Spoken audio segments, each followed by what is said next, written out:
Welcome everybody to What is Photography, and today we'll be talking about exposure.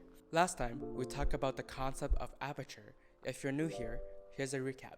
Aperture is essentially the closing and opening of the lens in order to let in more light or less light. The more light you have means that you're going to have a shallow depth of field, and the less light you have means that you're going to have a wider depth of field. Now for our next subject, we will be talking about shutter speed. A shutter speed is essentially the speed of which the shutter curtains opens and closes. This is pretty similar to aperture, but instead of changing your focal length, you're changing how dark or bright you want your image to be.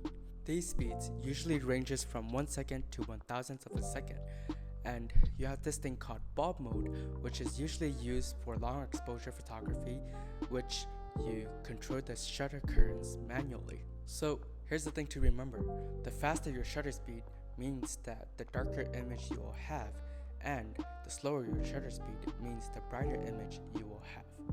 Now, if we combine aperture and shutter speed, we get this amazing thing called exposure.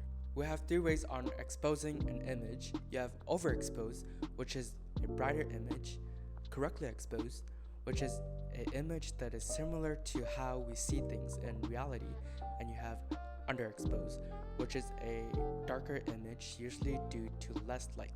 And in the following, I'll show you how this image looks like.